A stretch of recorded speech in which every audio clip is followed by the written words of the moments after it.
Hello, friends, and welcome back to another Sunday teaching. My name is Venerable Tarpa. I'm thrilled to be here. I really enjoy our Sunday teachings. Hey, we've been informally going through the six perfections, which is a Mahayana practice. And we're just finishing up. This week, today, we're going to be exploring the Buddhist concept of right concentration, or in the six perfections, they refer to it as supreme concentration, which sounds very lofty, doesn't it? But this is a very important topic and complex. I whipped together what I think is a pretty good presentation, and I'm trying to get some clarity.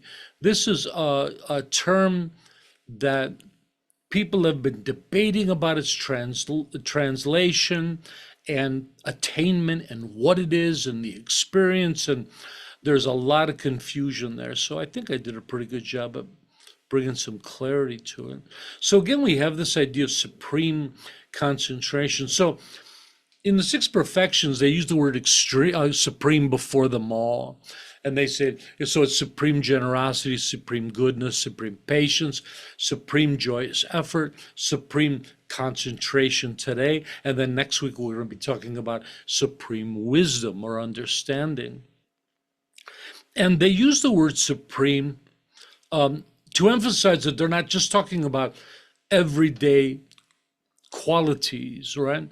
Because we all possess concentration, that's something that all human beings have. We used it extensively in school and in our Dharma teachings and everything else. But so when they're talking about when we're aspiring to these awakened qualities, they're not the everyday quality of concentration. We're talking about supreme concentration. So using concentration to achieve supreme concentration. In the Eightfold Path, instead of the word supreme, they use the word right, which is right view, right intention, right speech, right action, right livelihood, right effort, right mindfulness, right concentration. In the Threefold Path, we tend to use the word higher. The three are higher understanding, higher virtue, and higher awareness or higher concentration. But all three are basically the same thing. We're talking about aspiring to an awakened being's level of these qualities. And so when we talk about this in context with the six perfections, I'm trying to find something here, 1 second. Here it is. Here again are the six perfections. So here, number 5, we have supreme concentration, maintaining higher states of mind, free from mental wandering, dullness, and emotional and mental instability. That's a pretty fair definition of it.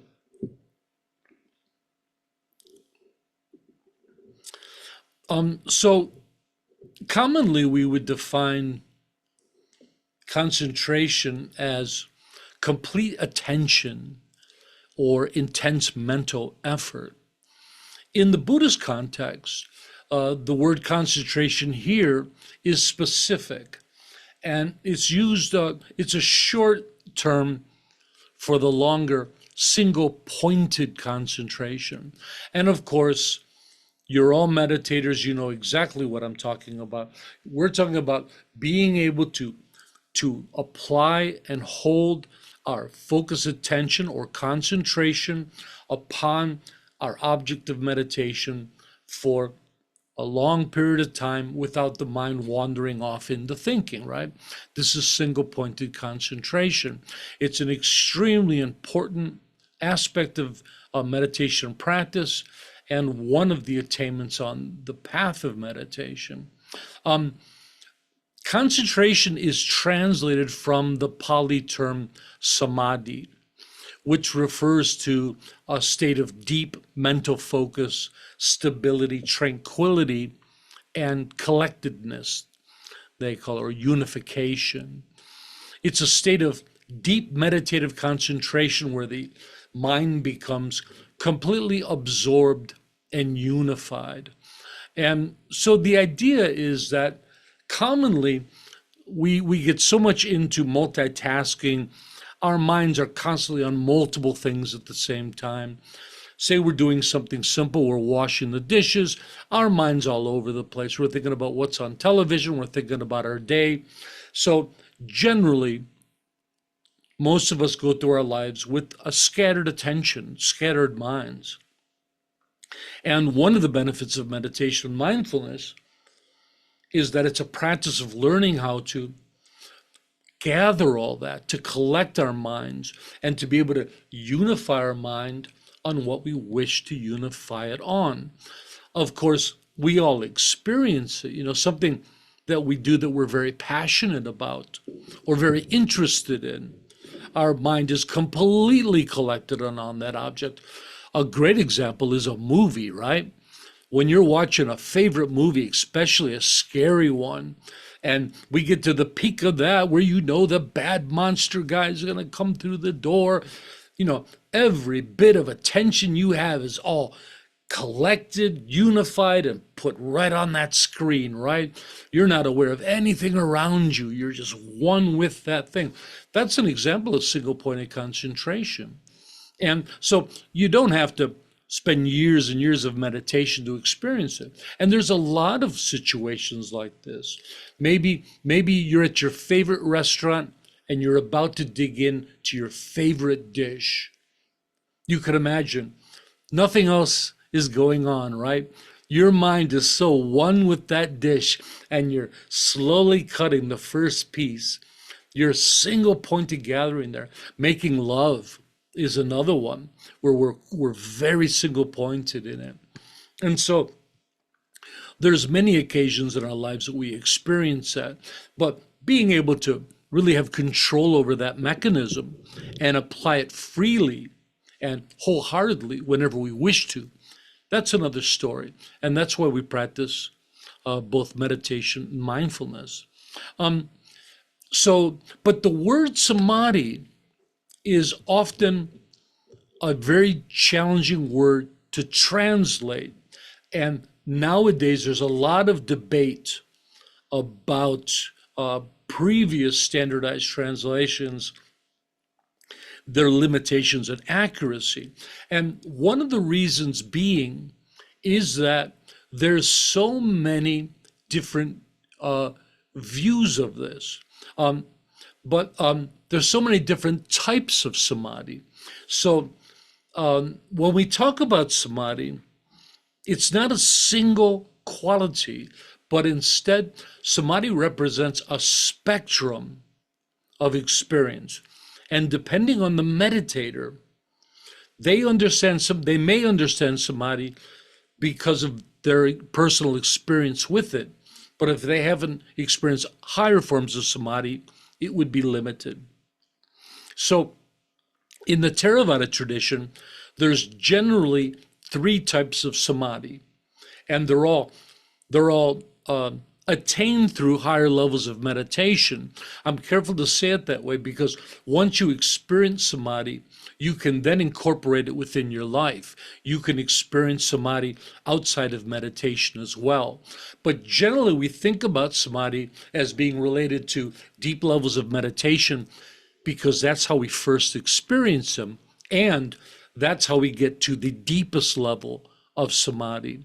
So three general types in Theravada, but I've heard as many as 5 asserted in Theravada. Whereas in the Mahayana tradition, there's one Mahayana sutra that lists 118 different types of samadhi. Wow! Including emptiness samadhi, which is to have an experience of emptiness itself. They call that a type of samadhi. So again, the fact is that the term samadhi represents a spectrum of experiences, and this is where the challenge comes in defining it. I have another slide for you. So let's go about this slowly. So samadhi, which is a Pali term, can be translated as, or there are translations, concentration, which is single-pointed concentration. Now, single-pointed concentration has always been the main translation for samadhi because it's the gateway into samadhi. So to me, it's problematic because it's not samadhi itself, but it's one of the key aspects in achieving samadhi. Nevertheless, concentration is the most popular translation. Lately, I've heard people saying meditation.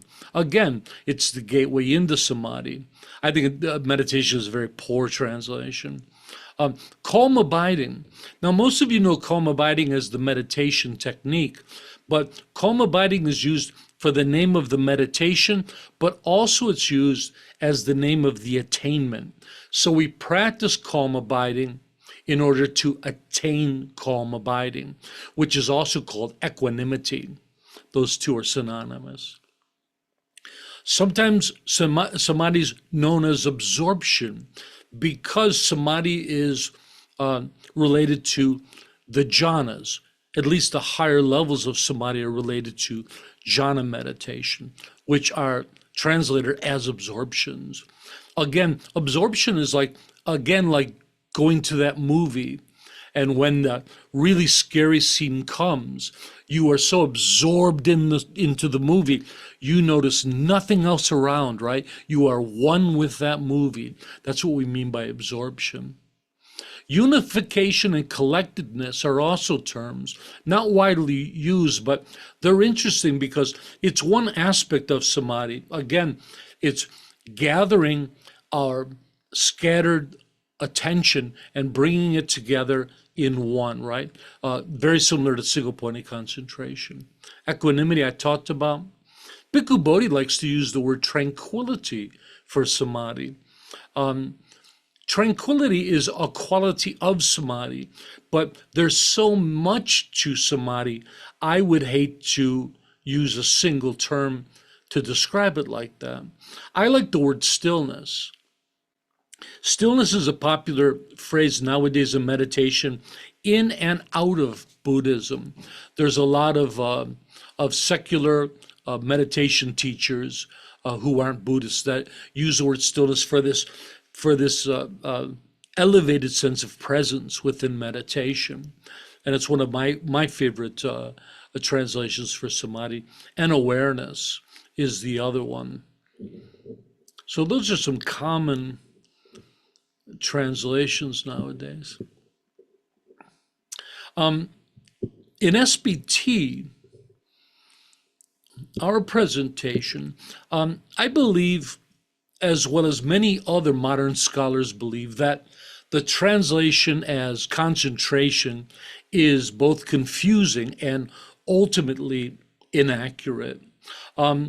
And instead, I choose to translate samadhi with two terms, stillness and higher awareness, which I believe are clearer and referring both to the aim and attainment of samadhi as well as the experience itself.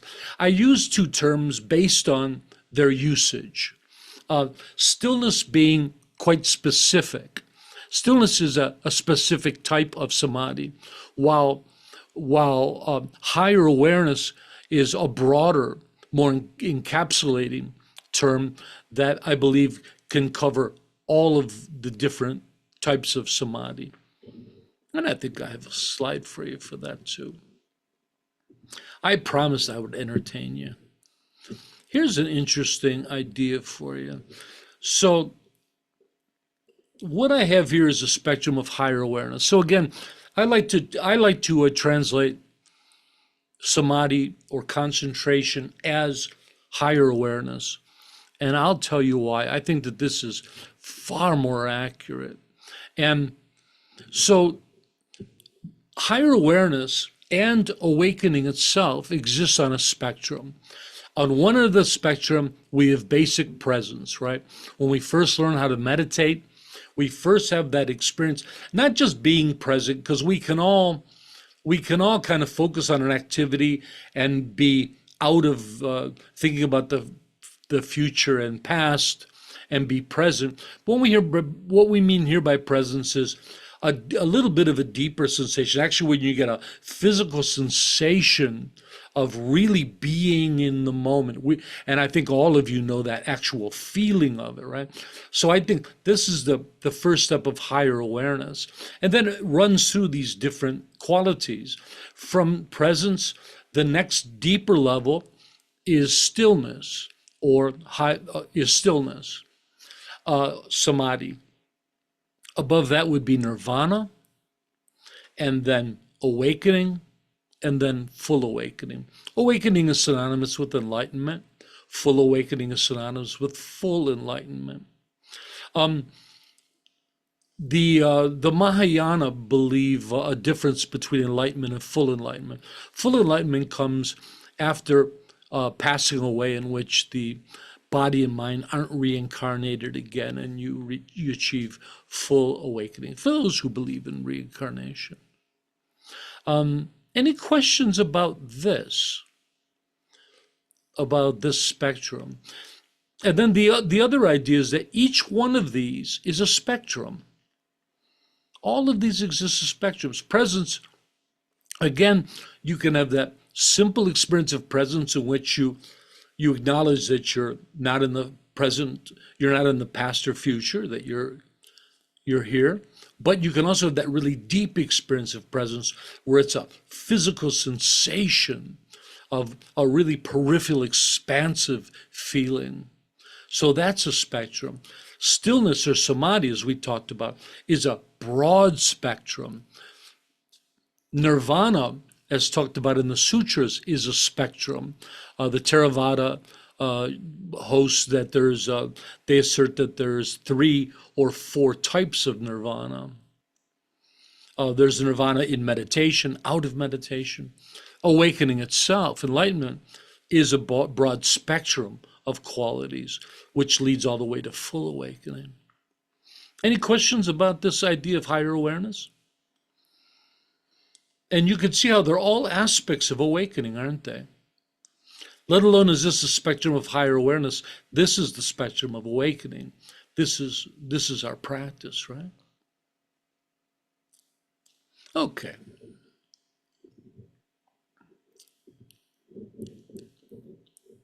So, when we talk about stillness and higher awareness, they both pertain to the cultivation of higher mental and meditative states of conscious awareness. And, I think I have another slide for you. I'm jam-packed, if I'm not mistaken. Oh, that's right. So this is easy to understand in context of our threefold path, which SBT really loves.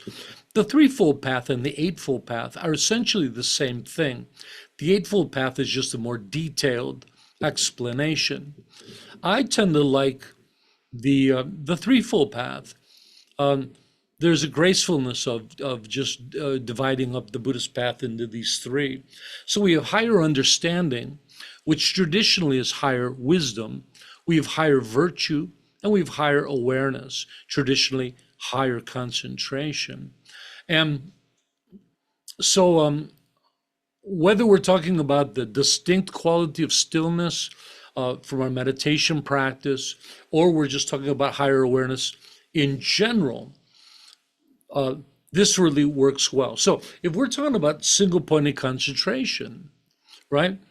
Clearly in the threefold path, that when we get to the last one, higher awareness or higher concentration, clearly we're trying to achieve more than single-pointed concentration. That's just the doorway into samadhi, right? From that doorway, there's at least 3 levels of samadhi. And then we also have the other qualities of nirvana, awakening, and full awakening. So clearly when we look at the threefold path, if this threefold path leads to full awakening, the last category of higher awareness can't be concentration. We can't label it concentration. It has to be more embodying than that. It has to encompass the whole path itself. So I'm the only one that's positing it as higher awareness. So that's always a little scary, right? When you're a teacher and you decide to do something very different. But the fact is that I really believe that that's the best translation for the word. So when I'm talking about samadhi distinctively, I'll use the word stillness. But then when I'm talking about the path, where whether it's the Eightfold Path, where they're saying right concentration, the Threefold Path, where they're saying higher concentration, the six perfections in which they're saying supreme concentration, all of those should be thought of as awareness, higher awareness, supreme awareness, right awareness. And in a sense, that's actually what we're trying to do. It's the ability to gather and harness our often scattered and fragmented awareness, while also developing it and sustaining it. So this is an important aspect I don't often hear others talking about. One of the aspects of higher awareness is the ability to sustain a higher awareness, right? Let alone being able to experience something in meditation. But especially in mindfulness practice, we're trying to learn how to sustain that throughout the day. This is something we do all the time. So nothing to worry about. You do this every single day. Every single day, you are trying to sustain higher awareness. Let's pick a quality like an easy one, patience, right? All of us throughout our lives, even the simplest of people, are practicing patience, right? We all see it as a virtuous quality. When we get irritated with loved ones, with friends, we all do our best to be patient, don't we? And being patient isn't just applying it and letting it go, is it? Being patient means applying and sustaining patience, right? To remain patient. So right there's an example that you've been cultivating how to sustain patience your whole life. How about some other qualities? We learn how to sustain effort, don't we? Whatever project we're working on, we learn how to sustain our ability to keep going on a project without having to take breaks, right? We sustain effort in fun things like sports. We learn how to sustain virtue, don't we? To be a good person and to not let our afflictions get in the way, to not let anger change the way we behave, right? And we do that quite actively because we want people to think that we're good, virtuous people, right? You know, that we really do have a reason to do it. We were trying to plant that seed in people's minds. So what do? We sustain that virtue as best we can. Maturity is another one we try to sustain, don't we? We do our best to be mature, caring, generous. Clarity is another quality we try to sustain. We try to be objective, right? We try to, when we're thinking about something, we try to remain objective. We try to sustain wisdom and clarity. So as you can see, sustaining qualities, and of course, they're all forms of awareness, right? You have to be aware of that quality and then to sustain that embodiment of that quality, of that awareness. And so this is nothing different than you've been doing your whole life. We just are going to learn how to do it better. We're going to learn how to be more effective, more skillful at it. And so in this case, all of the beautiful qualities that we get from meditation, mindfulness, and just generally practice, all the general Buddhist qualities, you know, calmness and compassion and kindness and friendliness, nonviolence, as Buddhist practitioners, we're learning how to sustain those, right? And to actually have them become part of our default mindset, where we actually become those qualities. So we don't have to think about them very much. We've habituated those qualities. They sustain on their own within us, right? Yeah. I get confused between samadhi and samatha. Samatha is calm abiding. It's the Sanskrit word for calm abiding meditation. So you practice samatha in order to gain samadhi, right? How's that for you, Kat? And so you might say to yourself, okay, that's all fine and dandy, Tenzin Tarpa. What's the benefit? Right? We always get to that part in the teachings. Why do I care? What does this do for me?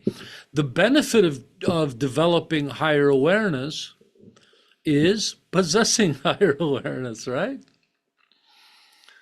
We develop higher awareness in order to enjoy it, to wield it. Because to exist in a higher awareness is a better way of living. It's a more advanced, more evolved way of living. And remember, we ourselves have picked what qualities we consider to be valuable, right? Each one of us, you're all here as Buddhists because you understand the qualities that Buddha represents are the qualities that you agree with. You said, yeah, that's what I want to be. I think being an awakened being would be pretty cool. That would be a pretty good lifestyle. So then the question comes in, how do we develop higher awareness? So, like all things, the first thing we do is to develop a clear understanding of the benefits of possessing a higher awareness, which I think I went through pretty good, right? To be able to effortlessly sustain these wonderful, beautiful qualities that we aspire to. You could imagine what kind of life that would lead to, right? When you're just so easy to be patient and kind and good. Imagine the kind of people that would be attracted to that. Imagine the kind of lifestyle that would create. Number two is to develop a daily determination to maintain a higher awareness, right? So once you understand the benefits, then you wake up in the morning and say, this is important. This is going to be something that I'm going to work at cultivating today. And luckily for us, SPT has our morning affirmations, which are just all full of our daily determinations. And it reminds us of all of our different levels of higher awareness we're trying to achieve. Number three, try to sustain a higher awareness in everything you do. Actually, put what you've recited in your prayers, put it into action, and make up your mind to actually go about your day with this idea of higher awareness, of just a clearer perspective, right? And of course, we call this mindfulness practice, don't we? A higher awareness is mindfulness, is being more engaged in your day, consciously engaged, being off of autopilot, really being aware of your actions, what you're doing, and the results. And number four is higher awareness is developed through the cultivation of the threefold path: higher understanding, higher virtue, and higher awareness. So higher understanding who and what you are, understanding others, understanding life and reality, that informs us on how to apply higher awareness and what the qualities of higher awareness are. Higher virtue is another one. Clearly, living a more virtuous life is an aspect of higher awareness, right? And most people would think that higher awareness is achieved through meditation and mindfulness. That's the traditional view, right? Oh, does anybody have any questions or insights? between us. What do you think of this quality of samadhi? Was it confusing to all of you as it is to most people? I've heard so many people talk about what it is. Now, just the experience of samadhi, because it relates to different levels of practice. Everyone you talk to will give you a different idea of what samadhi is. Yes, David, please. Um, I've certainly always been confused about the different things that people said about samadhi. What you've done for me there is exploded the full vista of it. So I'm still completely confused. Yeah, At least I have a feeling for what the different bits are. so maybe simply we could just say samadhi is a state of higher awareness. Mhm. And because it's a spectrum, it's not one thing, it's a spectrum of qualities, but they all relate to higher states of awareness, especially mental and meditative states, right? When Mhm. we, through, usually it's through meditation, we have our first experience of samadhi. And it's when you've gathered your thoughts, you've gotten some experience, and you can, to a certain level, hold a single pointed concentration. But it's the actual experience that we're talking about. It's not just that conceptual framework. When that happens, when you can stay singly focused on an object, there's an experience that comes over you. It's a felt experience. And they call it tranquility or equanimity, in which this constant pushing and pulling that goes on in our minds between anxiety and laxity falls away. And people describe it again as just being one with your object of meditation, that all other concerns fall away. It's this incredible level of peace of mind like you've never experienced before. I like the word stillness because that's really what it is. It's the stilling of the mind and emotions. Instead of the mind going back and forth and running around, the mind stops all that. Oftentimes, the thinking process is either drastically lessened or falls away completely, and you are just one with the experience. Oftentimes described as a deeply objective feeling, like we talk about becoming that camera lens that isn't trying to quantify what's in front of it. It's not trying to justify, it's not trying to discern. It's just taking in the moment exactly the way it is. You can imagine the amount of peace that would come over you if all of that doing, that busy doing mind that's always chatter in your ear, all that falls away for a moment and you're just one with your breath. You can imagine the stillness. So it's a felt sensation and it's extraordinary. Often uh, coming with it is a great sense of bliss and joy that comes with it. So that's what samadhi is in a nutshell.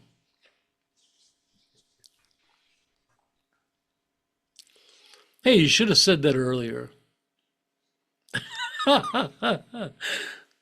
It always takes David to get the best out of me. Did you find any of this interesting? You look terribly bored. No? No questions? No. Another topic I've explained so well, you're all speechless with no other information. Tarchin, I know you've studied this extensively. Does this make sense? Does it coincide with your own thoughts on samadhi? Absolutely. I really like the idea of the spectrum of higher awareness. And then what you said, as far as like even within that umbrella, that those other categories also break down. And it really, it made me think of like a mandala, right? That like just shapes within shapes. It's just like the same thing, um, Oh, which is obviously very important to, especially Tibetan Buddhism. So that was cool. And then the way that I think about it is, like the Yogacara school of like that finding that stillness allows us to touch Buddha nature, come into contact with our Buddha nature, which I think that's what I hear you saying as well. Rigpa, huh? Yes, Rigpa, and then Yeah, but also in just like that joy and that compassion that just is just like the natural expression of our true being, right? it's true, yeah. And it's an extraordinary experience. So that's what we're all working towards. But yeah, I like the idea that there's spectrums inside of spectrums. We give them titles Mm-hmm. to try to make sense of it all, but then we grasp onto those too tightly. Exactly. It's fine conventionally, right? But eventually we have to jettison even the vehicle itself, right? Once we get to the other shore. Yeah. And what's important is that when we grasp onto those terms and those definitions, what happens is we try to find those or live up to those instead of having our own genuine experience and just saying, "Oh, this must be similar to what they're talking about here." It's Mm-hmm. much more important to validate your own experience and realize that everybody's experiences of these are different. Mm-hmm. That way you're not chasing them all the time, you're actually experiencing them. Yeah, Miss like Wama?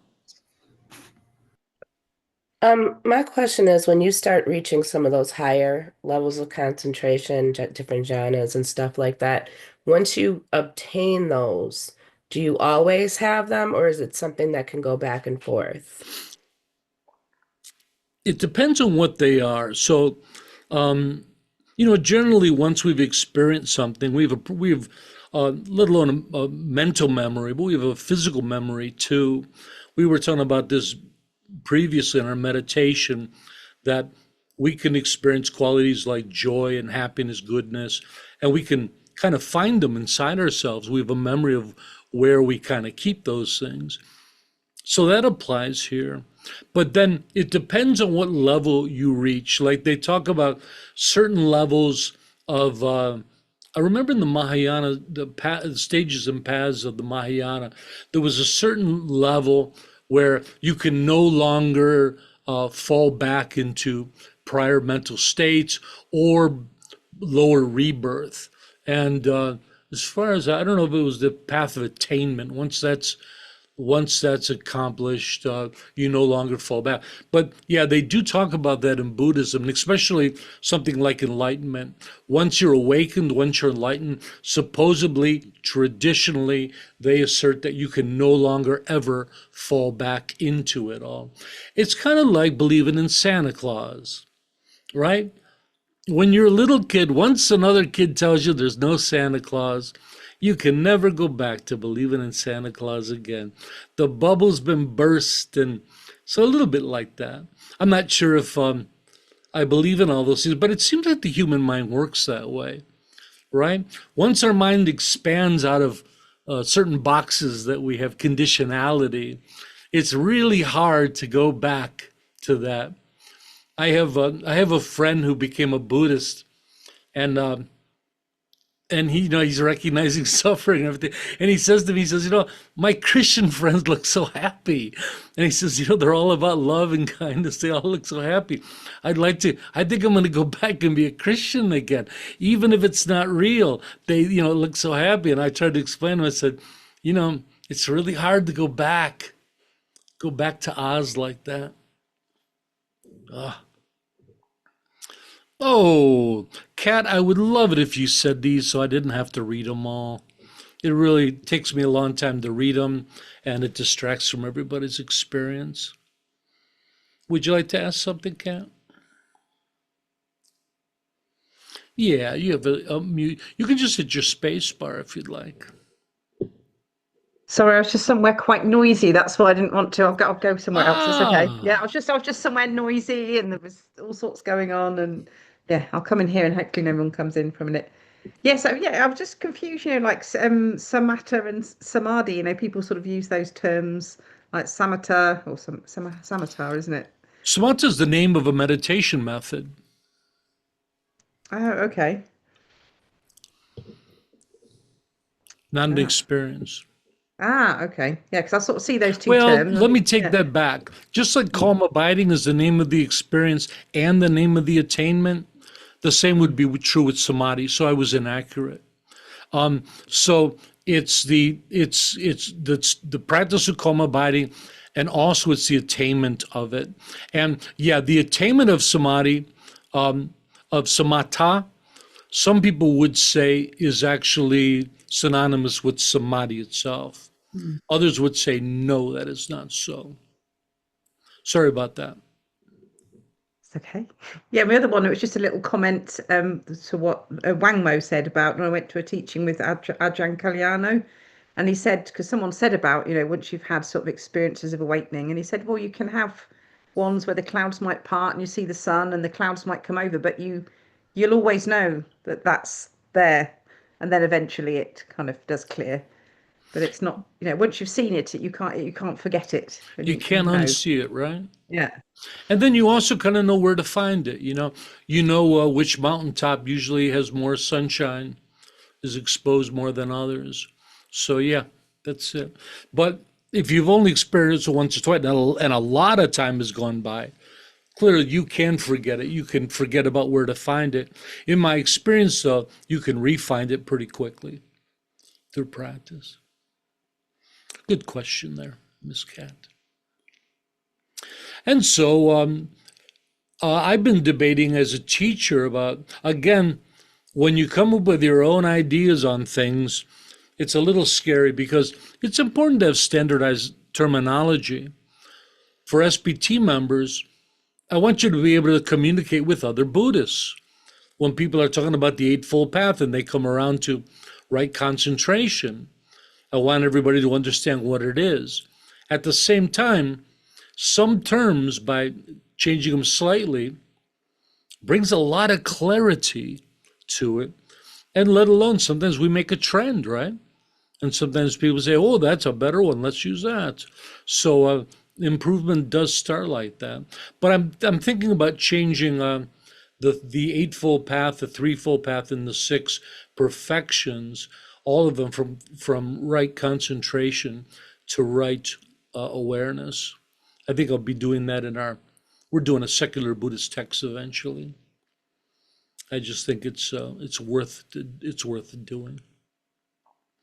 Okay, that's all. Wow, that's all I got. What else? Well, let's do some closing thoughts. So today we explored the Buddhist principle of right concentration, which we reframed as stillness and right awareness, which pertain to the cultivation of higher mental meditative states of conscious awareness. It's the ability to gather and harness our too often scattered and fragmented awareness while developing it and learning to sustain it. Very, very important, learning how to sustain all of our virtuous qualities. And that it's cultivated through the threefold path, that of the development of higher understanding, higher virtue, and higher awareness, and the practices of meditation and mindfulness. As far as upcoming events go, we're just finishing up our Introduction to Meditation Level 3. Currently, we are on week 4 of our 5-week program. Today, June 1st, begins the month of Sakadawa. And Sakadawa is the celebration of the Buddha's birth, enlightenment, and passing. Often they'll call it Buddha Day. Theravada call it Vasaka. And we'll have it for the whole month. And it'll all come together on the last Sunday of June during our retreat, in which we'll celebrate Sakadawa Day. We'll also be celebrating the anniversary of the founding of SBT, very exciting, and the founding of me. It's my birthday as well. We also have Skillful Living coming up, which is one of our great programs. It begins June 22nd this month. Classes are on Sunday and Monday each week. You can register for that on our website at sbtonline.org. And I think that's all I have for you. So let's end today's class with our altruistic affirmation. May all be healthy, may all be prosperous, may all be well, may all be present, free of past regret and future worry. May all abide in constant appreciation, which is a source of great joy and contentment. May all realize their true nature and the true nature of reality, which is awakening. Thanks everybody for coming. I had a lot of fun. Remember that our SBT community was created for one purpose, and one purpose only, to support you lovely practitioners. Okay, see you tomorrow, everybody. Bye-bye. Happy Sakadawa. Thank you, Tarpa.